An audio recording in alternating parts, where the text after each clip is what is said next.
Now, I heard in another interview, now I did some background check on you before I Okay. did this interview. I heard that your wife is very into turntables. Oh, she doesn't. She won't refuses to play CDs. We've got thousands of CDs Have and you ever asked her SACD. why? She doesn't like the sound. She doesn't like the sound. No, it's great. I use her when I have a new product. I Mhm. put it on, let her listen to it, Mhm. and she's got very good ears. And I've heard this before that women have better ears than men. That's nonsense. What women have that we don't have is a lack of interest in the bullshit of hi-fi. It's very simple for my wife. You put it on, it sounds good or it doesn't sound good. I'm listening to 4 million things. I'm thinking of the wiring and the bearing and the motor and the cartridge and the room resonance. And my wife just sits down, puts up, that's good.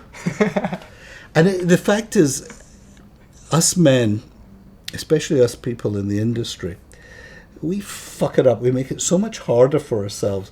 Hi-fi is easy as eating food. You go into a new restaurant and you order a dish and you put it in your mouth. Either it tastes good or it doesn't taste. It doesn't taste good, you don't go back to the restaurant. Yeah. But it's that simple. And we eat food all the time, or we drink things all the time. What do we say? I like it or I don't like it. Hi-fi is actually the same.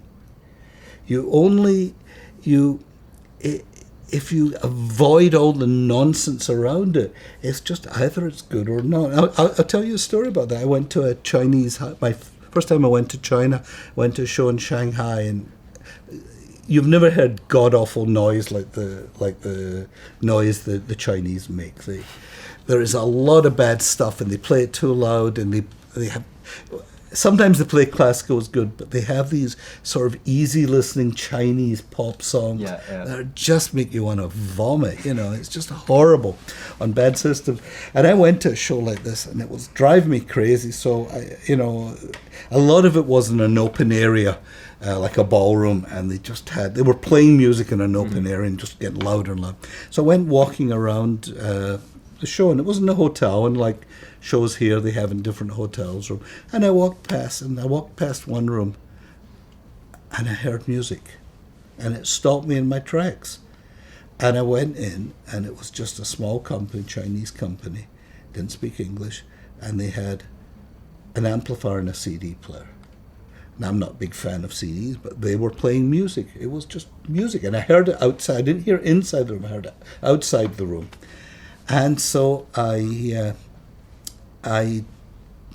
got a translator and asked them, and they didn't export, but they agreed to sell me some stuff, of course.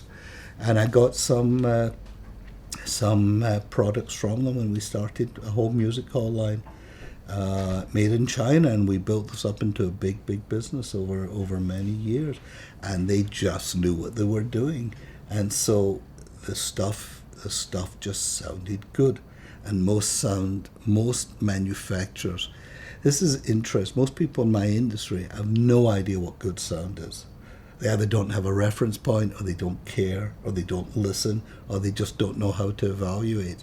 And I've found that the best way to evaluate a system is passively. Don't listen to the orchestra, the individual thing. Don't listen to the room. Don't listen to the thing. Just see if you're enjoying the music.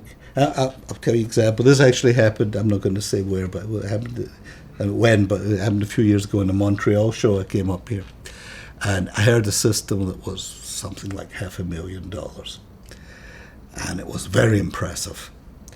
And it was a big room, and there was maybe 150 people listening to this demo. And instead of listening to the music, I looked at the audience, and there were maybe 2, maybe 3 people tapping their toes, moving their hands, doing something, and everyone else was, this sort of looking at that space between no fucking idea what they're listening to, not enjoying it, and hoping they can make sense of it, and then talk authoritatively about it. And it's complete.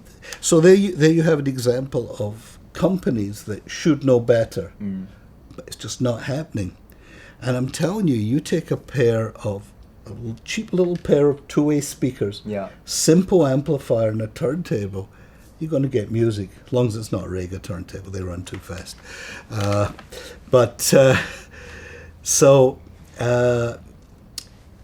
It's dead easy. It's dead easy to make good. It's not dead easy to make it, but dead easy to evaluate hi-fi. And I think too many people spend a lot of time wondering. And I get people who call me up, I just bought one of your turntables. How do I upgrade it?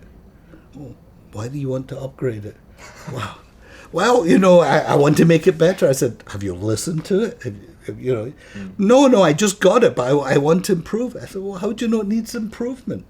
I mean, don't you realize that we spent a lot of time developing this product and making sure it's really musical and that you can enjoy it? And he said, so just listen to it for a few weeks and then call me back and see if you want to upgrade. And they never call you back. People think, and the thing about hi-fi, there is, what I found with turntables, a little bit of magic in turntables. It's not computer where you can add more memory and you get it, handle things better, you get better graphics or whatever. There is something about turntables. Not everything that plugs into itself works. Right. There are synergies between it,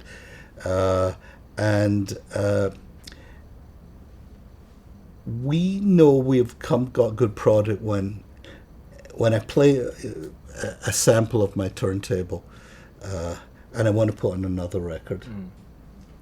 I've gone to people's houses and they say, you got to hear this, and they put on 4 bars of something, then they pull out another, and now listen to this bass. I want to listen to the fucking music, And these people are not listening to music; they're listening to sound, and they're missing the whole point of what we do here. What we do here is bring music to people. We're in the music business. So would you say that your turntables, the fundamentality of your turntables is musicality? Is that? What do you want me to say? No, they sound like shit.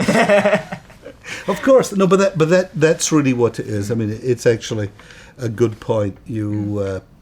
It's all about the music. It really is. And basically what we do, I've got a guy called Leland. He's worked with me for over 20 years. He's a terrific guy, good set of ears. And when we get new product in, what I do is I listen to it, I make some notes, I send it to him, he listens to it and he makes notes. Then we compare the notes. And generally speaking, we're pretty on, our notes are match. And there's a lot of products I've made that are sitting in my basement that will never come to market because it just didn't work. We tried this, we tried that, and it didn't, it didn't work. I'll give you the other side of it is I once visited the Creek distributor. Many times visited Mike Creek's house outside of London. One day I went to his house and he had 10 integrated amps lined up. They were all the same amp. And the only difference was the capacitors, different manufacturers' capacitors, and they all sounded different. Now, he goes to the other extreme. He'll listen to all 10 and then narrow it down. And I said to him, this was many years ago, I said, when's this amp coming to market? He said, 6 months' time. It took 2.5 years before he could finally make up his mind. Of course, he lost 2.5 years of business because he's so indecisive. Ultimately, though, Mike makes fantastic products. I mean, Creek amps are just amazingly musical, but he goes the other way. But as I said before, we have products that turntables and amplifiers that just not good enough. And so every so often I give someone I don't like some hi-fi equipment. It doesn't sound good. Now, last question. Sure. Do pineapples belong on pizza? Absolutely not. Yes. Oh, no. Absolutely. Pineapple. You like pineapple? I do. I'm going to have to be honest. I do. You ask that question to everyone, right? Yes. Yeah. Only an asshole would put pineapple on a pizza, okay? All right. That's my opinion.